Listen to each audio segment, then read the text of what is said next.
essa aí, né? Então vejam que a gente não via isso lá. O apóstolo Paulo nunca pregou dessa forma. Paulo nunca convocou crentes para fazer campanhas de 7 dias, correntes. Onde que está isso no Evangelho? Na Bíblia. E olha que nem Jesus de Nazaré, né? Jesus nos tempos da sua carne, ele falou essas coisas, né? Hoje nós temos aí em determinadas denominações que eles dizem que os crentes têm que guardar o sábado. Vejam, isso é da lei, né? Mas veja que Paulo falou que não deveriam se submeter a ordenanças, né? No livro aos Colossenses. Mas a gente vê aí nos lugares chamados igreja, né? Que falam que os crentes têm que guardar sábado, né? E a denominação mãe proíbe casamento, né? Dos sacerdotes, né? Então vejam, muitas coisas que são faladas no meio cristão hoje em dia não é o evangelho, mas é o outro, né? Como Paulo falou, outro evangelho, né? Um exemplo que a gente sempre fala aqui é que Paulo, no início do ministério dele, ele falou que ele não foi enviado para batizar, né? A pergunta que se faz hoje, que nós vamos fazer agora, quem é que foi enviado para batizar depois de Paulo? Eu pergunto, quem é que foi enviado por Cristo para batizar depois do apóstolo dos gentios, o apóstolo Paulo? Ninguém. Antes do apóstolo Paulo tinham os apóstolos batizantes, né? Mas depois do apóstolo Paulo não teve mais ninguém enviado por Cristo para batizar. Então por que batizam hoje em dia, né? Veja que até Pedro, que era do ministério da circuncisão, entendeu que o batismo não era mais a água do despojamento, da imundícia, como ele mesmo fala. Mas os crentes hoje em dia são batizados porque os pastores dizem que eles têm que se submeter, né? Submeter a ordenanças, né? Que eles falam, não, mas foi ordenança de Jesus, né? Mas veja que Jesus estava no cumprimento da lei, né? Antes da cruz. Depois da cruz ele ainda enviou os seus apóstolos naquela mesma ministração ainda. Eles ainda estavam debaixo daquele ministério de Jesus. Então eles estavam cumprindo. Mas vejam que Paulo ele foi enviado de uma forma separada. E não foi consultar nem carne nem sangue, como ele mesmo fala. Ele não foi consultar aqueles que eram considerados colunas da igreja, né, colunas, né, Pedro, Tiago, João, que eram considerados colunas. Ele não foi consultar ninguém para pregar o evangelho revelado, né? Então vejam que hoje em dia nós temos aí nas chamadas igrejas, né, e as denominações na realidade são sistemas humanos de não haver igreja, né? Eles dizem em algumas denominações que tem que fazer quebra de maldição. Veja se Paulo fez isso. Sessões de cura interior, quebra de maldição. Isso é tudo um falso evangelho que é pregado hoje em dia. Tá bom, gente? Então isso aí foi só um início aqui, uma fala inicial. Está online ainda? Tá? O tema é esse aí, ó, verdades ocultas no meio evangélico, segunda edição, porque já falamos a primeira edição no domingo e hoje estamos aqui na segunda edição. Então o evangelho ele está oculto, por quê? Porque estão pregando outro, né? Hoje não vai ser uma mensagem muito longa, vamos somente ler algumas passagens, porque eu não sou um pregador, mas somente leio, né? As epístolas, cartas, verdades que temos que passar aqui. Então o que a lei dizia, vamos lá, primeiro ponto aqui, o número 1. O que a lei dizia, não diz mais, porque a lei foi abolida, né? O que a lei dizia, o dizia para quem estava debaixo da lei. A lei não dizia nada para quem não estava debaixo da lei, certo? Certo, gente? O que a lei dizia, não diz mais, a lei não diz mais nada porque ela foi abolida, foi cravada na cruz, mas ela dizia para quem estava debaixo da lei, ela não dizia para os gentios. Então o apóstolo Paulo, ele quando foi iniciar seu ministério, ele foi aos gentios, e ele não levou a lei para os gentios, porque os gentios eram sem lei, ele mesmo fala isso aí. Mas cadê que isso aí é falado para os crentes hoje em dia, né? Aos crentes é omitido isso aí. Eles falam, não, mas nós não estamos debaixo da lei, mas eles submetem os crentes à lei, né? Vamos ver aqui, ó, Romanos 3,19. Ora, Olha o que Paulo fala em Romanos 3,19. Ora, nós sabemos que tudo que a lei diz, aos que estão debaixo da lei o diz. Para quem? Para os judeus, né? Naquela época.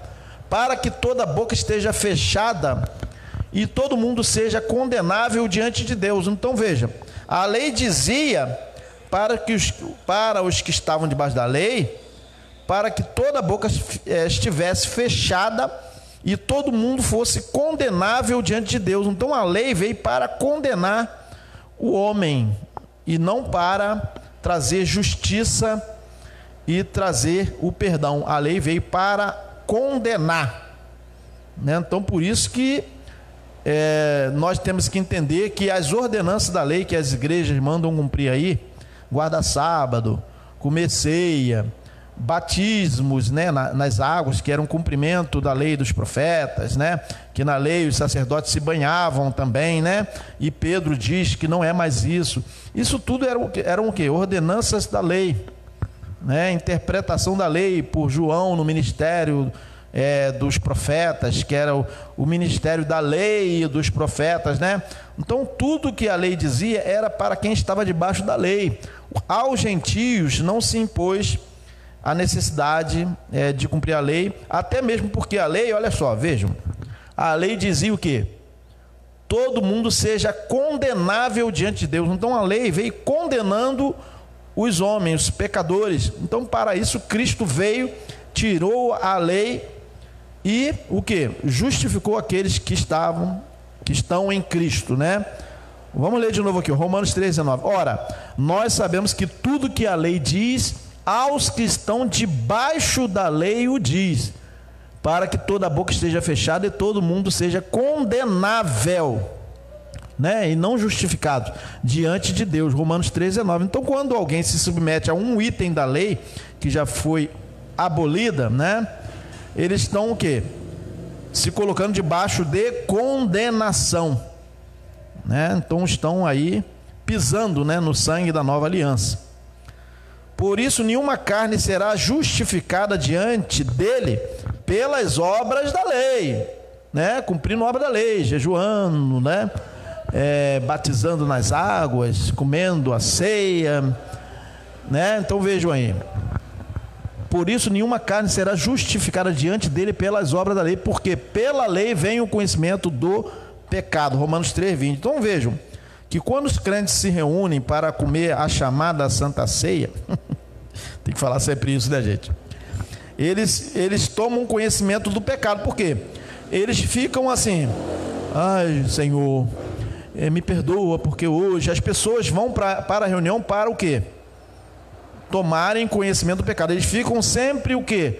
Comemorando novamente tudo, né? Que Cristo já perdoou todos os pecados, mas os crentes vivem se condenando. Por quê? Porque eles estão se colocando debaixo de obras da lei que já foi abolida. Romanos 3,20 aqui, ó. Por isso nenhuma carne será justificada diante dele pelas obras da lei, porque pela lei vem o conhecimento do pecado. Romanos 3,20. Mas esse evangelho, ele está oculto aos crentes de hoje em dia, aqui no Brasil e pelo mundo, porque não se prega o evangelho, mas pregam outro, que na verdade não há outro evangelho, né? Romanos 3,20 aqui, falou isso aqui. Por isso nenhuma carne será justificada diante dele pelas obras da lei, porque pela lei vem o conhecimento do pecado. Vejam aí, o número 2 agora, olha o que diz aqui o apóstolo João, embora ele ainda não tivesse uma revelação como foi dada a Paulo, mas veja que ele fala uma verdade aqui, ó. Número 2, quem peca desde o princípio, vamos ler primeiro isso aqui, ó. Quem peca desde o princípio, eu escrevi isso aí, né? Não é um diabo como uma criatura espiritual do mal. Então, só que no sistema religioso é tido que quem peca desde o princípio é um ser chamado Satanás, chamado diabo. Eles dizem que quem peca desde o princípio é o diabo, mas os crentes colocaram na mente que é um ser espiritual do mal, né? Que agora tem um chifre, é vermelho e tem rabos e tem um tridente. Então veja, os crentes estão com isso na cabeça. Os crentes estão enganados, achando que quem peca desde o princípio é uma criatura e não um homem. Mas veja o que diz as Escrituras e não o que dizem por aí, né? Os pastores dizem, olha, ele peca desde o princípio. Ele quem? Ele quem? Eles falam, é o diabo, mas os crentes pensam que é um ser espiritual, assim, do mal, com chifre, que fica aí perseguindo os crentes pelo mundo. Mas vejam, na Bíblia não tem nada disso, mas isso é uma invenção do falso evangelho.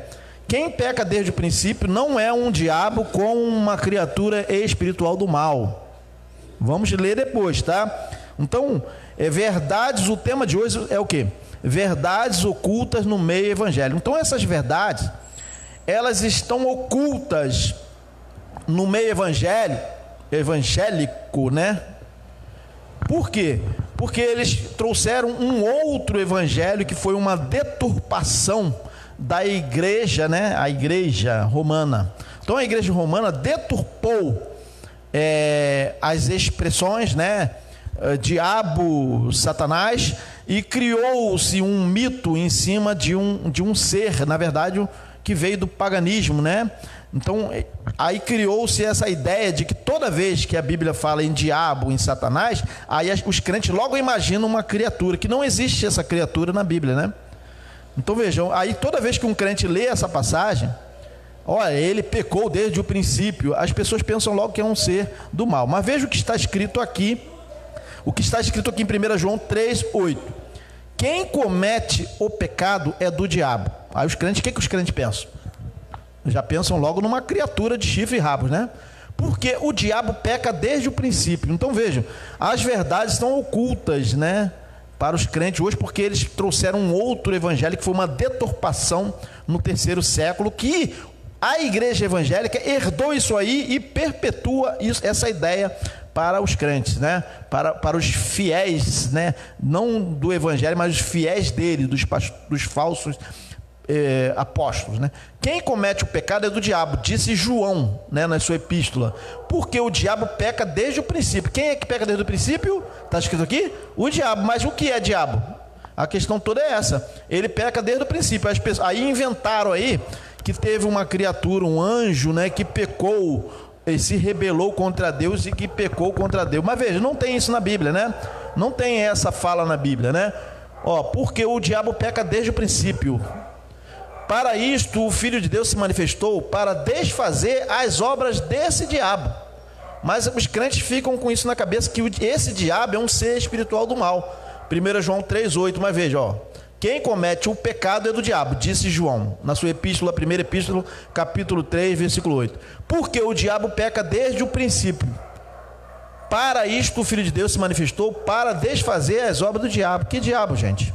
Então os crentes estão com uma mitologia na cabeça, um engano de que esse diabo é uma criatura com chifre e rabos, né, Patrícia?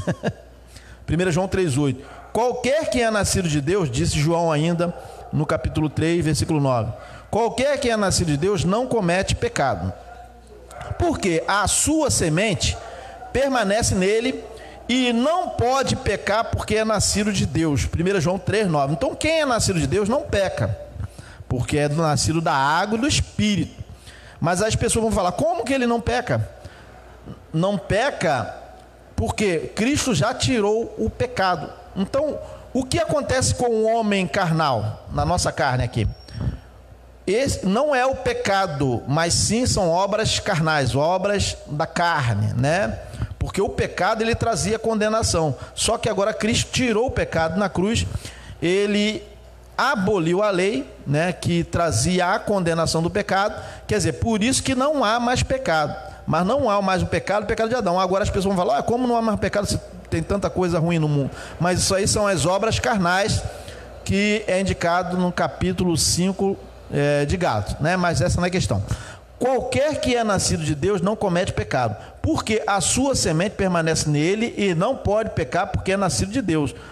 Então o homem espiritual não peca, mas o homem carnal, ele comete o quê? Obras carnais, nós segundo a carne. Mas o nosso espírito, ele está perfeito em Cristo, né? Qualquer que é nascido de Deus não comete pecado, porque a sua semente permanece nele e não pode pecar porque é nascido de Deus. 1 João 3:9. Nisto são manifestos os filhos de Deus e os filhos do diabo. As pessoas logo pensam assim, ó, filho do diabo, né? Já pensa que é um ser do mal. Mas veja, quem é filho do diabo? É o homem carnal, né? Qualquer que não pratica a justiça e não ama a seu irmão não é de Deus. 1 João 3,10. Mas vejam aqui o que diz aqui em Romanos 5,12, o apóstolo Paulo com a revelação do Evangelho. Portanto, como por um homem entrou o pecado no mundo, prestaram atenção aqui agora? Portanto, como por um homem entrou o pecado no mundo. Ora, quem é que pecou desde o princípio? Que está escrito aqui. Vamos voltar lá. Aliás, vamos primeiro ler isso aqui, ó. Portanto, como por um homem, é Adão, né? Entrou o pecado no mundo e pelo pecado a morte, assim também a morte passou a todos os homens, por isso que todos pecaram. Romanos 5,12. Vamos voltar aqui agora para a gente ver aqui o que o apóstolo João falou. Olha só o que o apóstolo João falou aqui, ó. Quem comete o pecado é do diabo, porque o diabo peca desde o princípio. Vejam, João falou que o diabo peca desde o princípio. Agora vejam o que Paulo fala aqui. Quem é que pecou desde o princípio? Portanto, como por um homem entrou o pecado no mundo. Vejam, quem é que pecou desde o princípio? Está dizendo que foi um homem carnal. Né? O homem, segundo a carne, ele pecou desde o princípio. Portanto, como por um homem entrou o pecado no mundo. Então aí eu pergunto, o que é o diabo? Né? É a natureza humana, né? A natureza humana contra Deus, isso é o diabo. Portanto, como por um homem, obrigado pela água, como por um homem entrou o pecado no mundo e pelo pecado a morte, assim também a morte passou a todos os homens, por isso que todos pecaram. Romanos 5,12. E vamos ler aqui, ó. Porque até a lei estava o pecado no mundo, mas o pecado não é imputado, não havendo lei. Romanos 5,13. Então, o pecado não era imputado porque ainda não havia lei, mas o pecado já estava no mundo, mas não era cobrado, né? O homem não era condenado pela lei, porque ainda não havia lei. Então vejo aqui que o pecado estava no mundo, mas o pecado não era imputado, não havendo a lei. Romanos 5,13. Romanos 5,14. No entanto, a morte reinou desde quem pecou desde o princípio, né? Quem peca desde o princípio? Aqui está falando que é Adão. Ó. No entanto, a morte reinou desde quem? Adão até Moisés, até sobre aqueles que não tinham pecado, a semelhança da transgressão de Adão, o que pecou desde o princípio, o qual é a figura daquele que havia de vir. Romanos 5,14. E olha só, 1 Coríntios 15, 22. Porque assim como todos morrem em Adão, aquele que pecou desde o princípio, né? Assim também todos serão vivificados em Cristo. 1 Coríntios 15, 22. Então vejam aí, gente, o que diz o Evangelho. Mas esse Evangelho, ele está oculto para os crentes atuais, porque eles estão pregando um outro Evangelho. Porque quando um pastor entra, sobe numa tribuna, né? Naquilo que eles dizem ser o altar, né? Pega um microfone. O pastor, quando lê essa passagem de João, ele já passa a ideia de que é uma criatura. Então os crentes já estão com isso na mente, né? Os crentes já vão para casa, ó, ele pecou desde o princípio, né? Porque lá em 1 João 3,8, João falou que ele, ó, quem comete pecado é do diabo, hein? Cuidado com o diabo, porque o diabo peca desde o princípio. Mas vejam, o que diz o Evangelho que é esse diabo? Esse diabo, na verdade, é a natureza carnal, a natureza humana, né? Então, quando alguém é tentado, ele é tentado por sua própria cobiça, como disse bem o apóstolo Tiago. Então, Paulo também fala na sua epístola, acho que é o Romanos, né? Que, no caso, a tentação, não há tentação que não seja o quê? Humana. A tentação é humana, não vem de uma criatura, mas ela vem da natureza humana. Não veio sobre vós tentação senão humana. Agora que eu me recordei da passagem que Paulo fala, que não veio sobre vós tentação senão humana. Então a tentação que veio sobre Jesus, na tentação de Jesus, foi o quê? A tentação humana, ela veio da natureza humana. Então isso é que é o diabo. Então quem é que tenta ao homem a praticar algo ruim? É a sua própria natureza carnal, a sua natureza perversa. Isso é o diabo. Então veja bem, quem comete o pecado é do diabo, porque o diabo peca desde o princípio, diz João. E olha que Paulo, concordando aqui com João, ele diz: como por um homem entrou o pecado no mundo. Então esse é que pecou desde o princípio. Mas esse evangelho, ele está oculto nas igrejas, porque eles dizem que é uma criatura de rabos e chifres, né?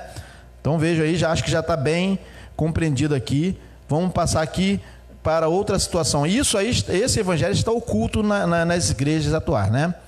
Nas chamadas igrejas, na verdade. 3. A lei foi abolida em sua totalidade, mas as denominações usam a lei abolida e submetem os crentes à lei abolida. Então vejam, o que acontece nas igrejas? Eles usam a lei e dizem que é evangelho. Eles dizem que os crentes têm que devolver o dízimo, isso é lei de Moisés já abolida. Eles dizem que os crentes têm que jejuar para Deus abençoar, veja, isso é lei de Moisés. Então veja, o evangelho verdadeiro pregado pelo apóstolo Paulo está oculto nas igrejas atuais, porque eles pregam outro evangelho e não o evangelho de Paulo, porque Paulo nunca convocou ninguém para jejum, Paulo nunca fez campanha de 7 dias, Paulo nunca convocou crentes para fazer correntes, nem Jesus, nem Pedro, nem Tiago, nem João fizeram isso. Mas esse evangelho que está sendo pregado atualmente aí no Brasil, fazendo correntes, quebra de maldição, sessões de cura interior, essas coisas são todas essas coisas são falsas. É o evangelho falso que as pessoas se submetem a isso, quer dizer, e ficam pisando no sangue da nova aliança. Por quê? Diz o evangelho que nenhuma condenação há para os que estão em Cristo Jesus, mas o falso evangelho diz: não, você tem que fazer quebra de maldição, você tem que vir para um culto de libertação. Quer dizer, o falso evangelho e o verdadeiro evangelho está oculto, né, no meio das igrejas evangélicas. Isso é uma verdade, até nas igrejas tradicionais, nas igrejas, chamadas igrejas tradicionais, o verdadeiro evangelho está oculto, porque eles submetem os crentes a Levítico, a lei de Moisés. Eles leem Levítico, né? Os dízimos, as dízimas das ovelhas, as dízimas dos bois, e leem isso no púlpito e dizem que os crentes têm que entregar dízimo porque Abraão entregou o dízimo a Melquisedeque. Mas veja que Abraão estava ali, o quê? Representando o que viria depois, que era a lei, né? Porque Levi já estava nos lombos de Abraão quando ele entregou o dízimo. Então vejam, Abraão ali na verdade estava representando a lei que estava por vir.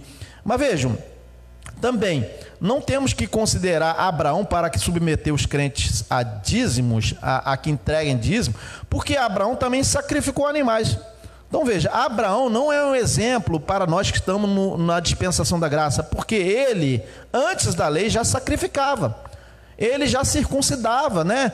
Lá na nação de Abraão, eles já circuncidavam seus filhos, já faziam sacrifícios, né? Ofereciam sacrifícios de animais. Então vejam, é só lembrar que foi pedido a Abraão que ele sacrificasse seu próprio filho, né? Já simbolizando que viria o Filho de Deus para ser sacrificado por nós. Vejam, Abraão não é um exemplo para nós só, então, mas só que eles pensam, né? O falso evangelho, os falsos apóstolos atuais, eles pensam de Abraão somente o dízimo. E por que eles não pensam a circuncisão também? Por que eles não pensam também os sacrifícios de animais? Por que só o dízimo? Então vejam que esse evangelho que é pregado até nas igrejas tradicionais, né, naquelas mais históricas, né, é um falso evangelho também. Número 3 aqui, a lei foi abolida em sua totalidade, mas as denominações usam a lei abolida e submetem os crentes à lei abolida. Vejam que fala em Hebreus capítulo 7, versículo 18. Porque o precedente mandamento é abrogado por causa de sua fraqueza. E o que? Inutilidade. Vejam, os crentes são submetidos a inutilidades, né? Quando alguém se submete à lei abolida, dizendo que os crentes têm que entregar dízimos, jejuar, eles estão sendo submetidos à fraqueza e inutilidade. Porque o precedente mandamento é abrogado, disse o apóstolo aqui em Hebreus capítulo 7, versículo 18, é abrogado por causa de sua fraqueza e inutilidade. Hebreus 7, 18. Pois a lei nenhuma coisa aperfeiçoou, e desta sorte é introduzida uma melhor esperança, pela qual chegamos a Deus. Hebreus 7, 19. Então vejam aí a verdade do evangelho que está oculta nas chamadas igrejas, né? Vejo aqui em 2 Coríntios 3,7 sobre essa mesma questão. Diz aqui, ó, e se o ministério da morte, veja, é chamado de ministério da morte, gente. Os crentes se submetem no falso evangelho aí, né, ao ministério da morte. E se o ministério da morte, gravado com letras em pedras, veio em glória, de maneira que os filhos de Israel não podiam fitar os olhos na face de Moisés por causa da glória do seu rosto, a qual era transitória, 2 Coríntios 3,7, como não será de maior glória o ministério do Espírito, né, que é o ministério que estamos debaixo da lei do Espírito de vida, né? Então os crentes estão se colocando debaixo da lei de Moisés. Porque se o ministério da condenação, vejam, aquele ministério da lei que os crentes são submetidos hoje em dia, eles se submetem, é o que? Ministério da condenação. Por quê? Quem se submete a um item da lei tem que cumprir todos.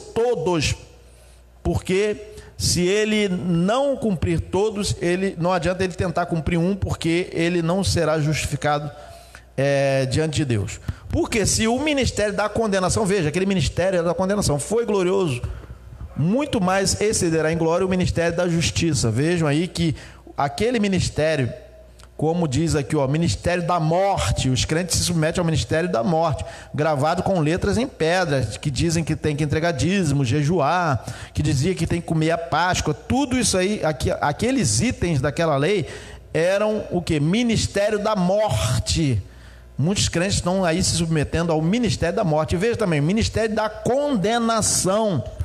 Aí, vejam aí como esse evangelho que é pregado, né, na atualidade, né, desde o 3º século, que foi distorcida a verdade do evangelho pela igreja mãe, chamada a igreja romana, né? E as igrejas evangélicas é uma herança, na verdade, que saiu de lá da igreja mãe e trouxe esse falso evangelho que está aí, modificou um pouco, melhorou um pouquinho, melhorou sim, não tem adoração a santos, não ora pelos mortos, não acendem velas, mas os dogmas, né, e as práticas que estão no meio da igreja, chamada igreja evangélica, são práticas heréticas, né?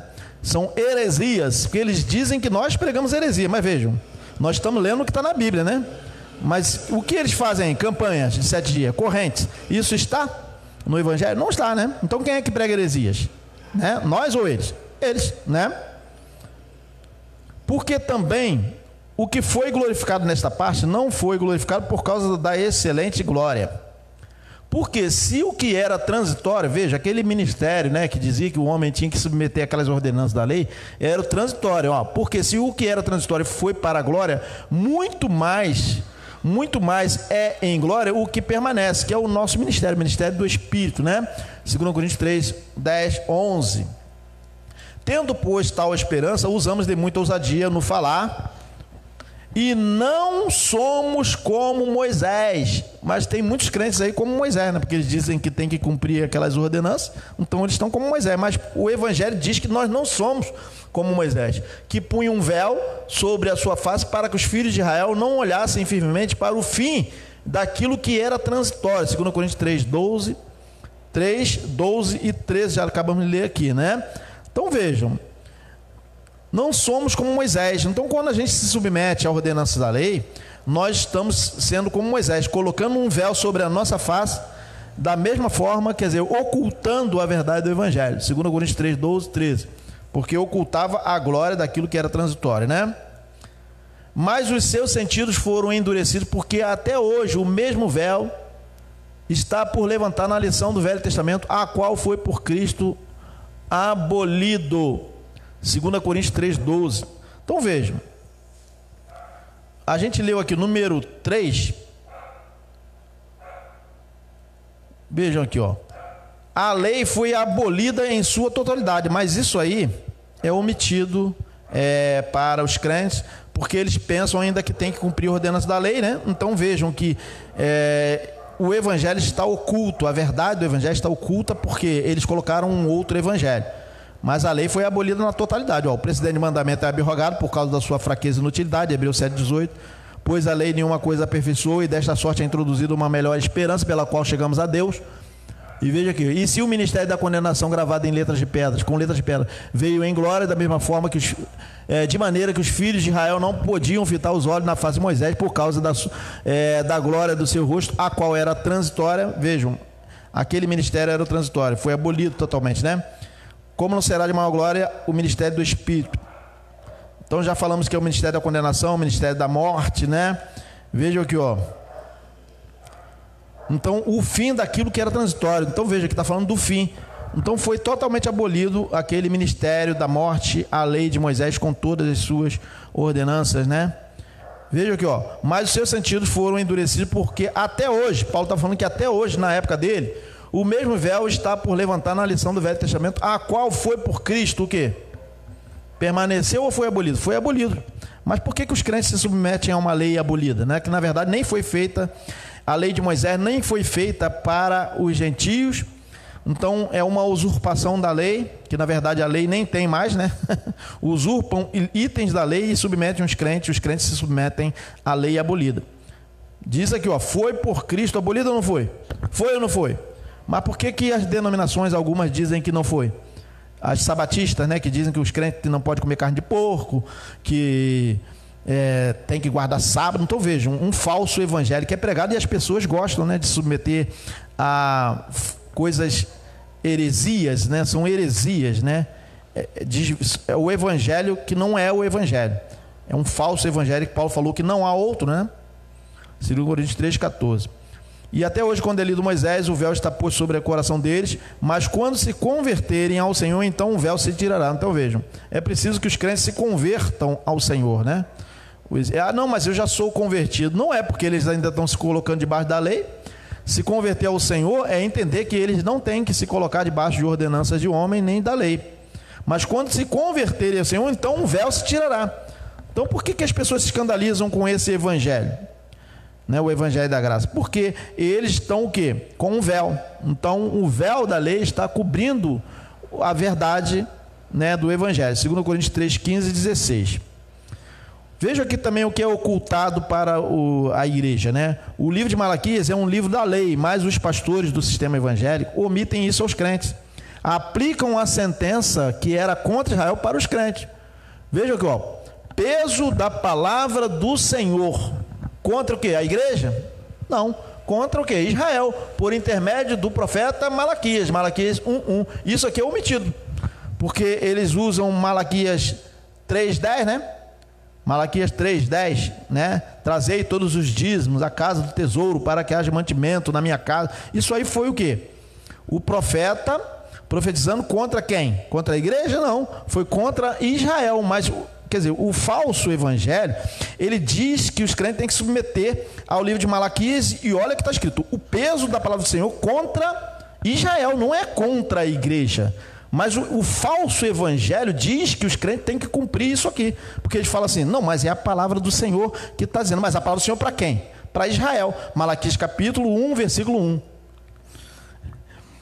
E diz aqui Malaquias 1:2, eu vos tenho amado, diz o Senhor, mas vós dizeis, em que nos tens amado? Não era Esaú irmão de Jacó? Disse o Senhor, todavia amei a Jacó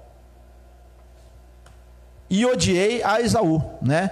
E fiz dos seus montes uma desolação e dei a sua herança aos chacais do deserto. Malaquias capítulo 1, versículo 3. Lemos o 2, versículo 2 e o 3 aqui.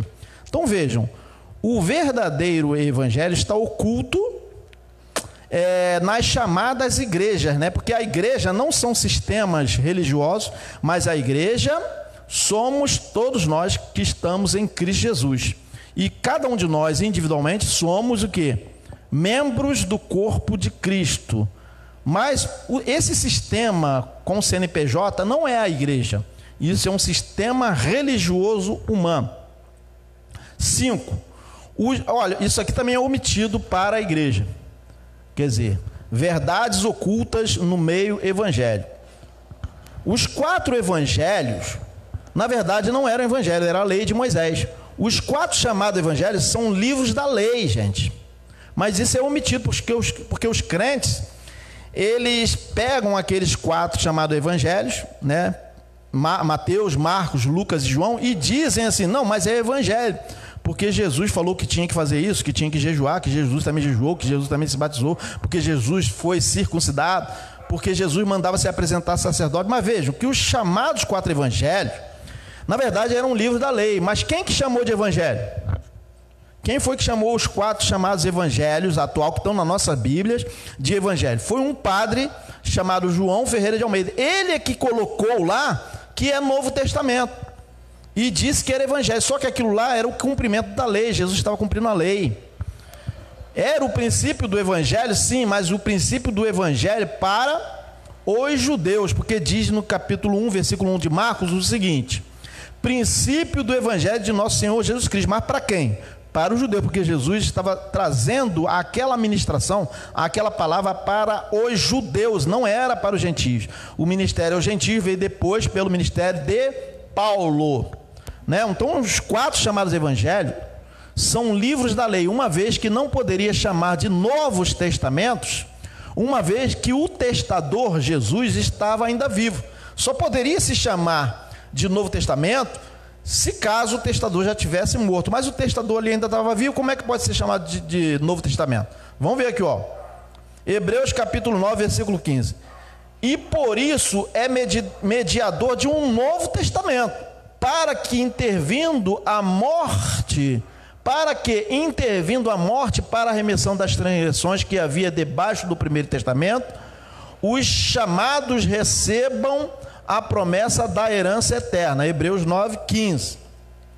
Por quê? Olha o que diz em Hebreus 9, 16. Porque onde há testamento, é necessário que intervenha a morte do testador. Hebreus 9,16. Então vejam, o que diz aqui?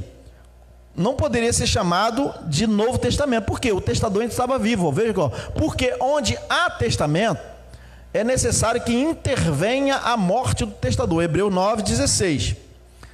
Porque um testamento tem força onde houve o quê? A morte. Ou terá ele algum valor enquanto o testador vive? Não terá valor como o Novo Testamento, né? Por isso também o primeiro não foi consagrado sem sangue. Hebreus 9, 17, 18, já lemos aqui. Vejam que o primeiro testamento, que era a lei de Moisés, né, precisou também de haver morte, né?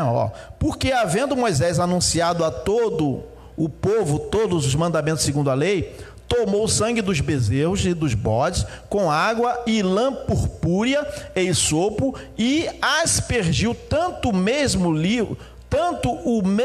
livro como todo o povo. Hebreus 9, 19. Então vejam aí, gente, que essas verdades estão ocultas no meio evangélico. A gente não está aqui falando mal de ninguém. A gente está falando no meio evangélico. Nós estamos no meio evangélico, né?